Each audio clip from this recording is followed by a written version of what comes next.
সমুদ্রের পাড়ে আপনি যখন ঝাউবনের নিচে বসে দোল খেতে খেতে রং চা খাবেন, তখন মনে হবে পৃথিবীতে স্বর্গীয় সুখ মনে হয় এখানেই আছে। আমরা আসলে যারা এসব এখানে আসলে খুব বেশি মানে কোটি টাকার জিনিস না, এটা আসলে মনের একটা প্রশান্তি। ঢাকা থেকে বের হয়ে আপনি যদি একটু নিজেকে মনে করেন যে কর্ম জীবনের যে ধারাবাহিকতা, আপনি যে প্রতিনিয়ত জব চাকরি করে থাকেন, একটা সময় নিজেকে একঘেয়েমি মনে হয়। তো রিচার্জ করার জন্য যদি মনে হয় যে হ্যাঁ আমাকে একটু আপডেট করতে হবে, সমুদ্রে পাড়ে আসেন, এসে একটু নিজেকে আপডেট করেন, দেখবেন অনেক ভালো লাগবে, রিল্যাক্স মুড আসবে, মনের একটা প্রশান্তি আসবে। পরে আপনি আবার কর্মজীবনে গিয়ে আবার সেই স্বাচ্ছন্দ্যবোধ আপনি গড়ে তুলতে পারবেন। তো এটা হচ্ছে বেসিক্যালি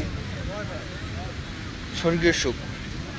আমরা আসলে বাস্তব জীবনে অনেকে অনেক রকম করে জীবন ধারণ করে থাকি। কত টেনশন, টাকা পয়সা, ঝামেলা, পারিবারিক প্রবলেম, এই সেই জ্যাম, চাকরি নিয়ে সমস্যা, এই সমস্যা, সব কিছু আসলে কি পৃথিবীতে আসলে বেঁচে থাকতে হলে তো আপনাকে এগুলোও সম্মুখীন করতে হবে। প্লাস ওটাও তো আসলে সব কিছু না। জীবন তো মানুষের একটাই, আজ আছেন কাল নাই। আপনি আজকে হয়তো বেঁচে আছেন, হয়তো আমি আজকে এখানে দোলনায় দুল খাচ্ছি, সমুদ্র পাড়ে বসে চা খাচ্ছি, হয়তো কিছুক্ষণ পরে হয়তো দেখা যাবে যে আমি দুনিয়া থেকে চলে গেছি। তো এগুলো হচ্ছে মানুষের জীবনে কখন কোন সময় কার মোমেন্টে কী আসে কেউ বুঝতেও পারে না, বলতেও পারে না। তাই সবাই যত কষ্টই থাকুক না কেন, যত কষ্টর মধ্যেই আপনি থাকেন না কেন, নিজেকে প্রফুল্ল রাখতে হলে, নিজের মন মানসিকতাকে যদি প্রফুল্ল চাঙ্গা রাখতে হয়, পরিবারকে সময় দেন, ফ্যামিলিকে নিয়ে আসেন। আমার মনে হয় কেন জানি কুয়াকাটাটা আমার কাছে খুব অন্যরকম একটা ফিল মনে হয় কক্সবাজার থেকে। দেখেন আপনি সমুদ্র পাড়ে, কিন্তু সমুদ্র দেখেন ওই যে দূরে আপনার সুন্দরবন বর্ডার দেখা যাচ্ছে, কিন্তু এখানে আগে এই জিনিসটা কিন্তু আগে ছিল না।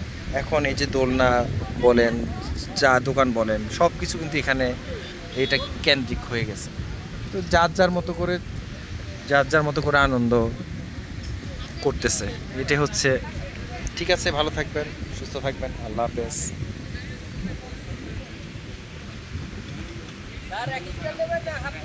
ছাপড়িটা দেন আপাতত।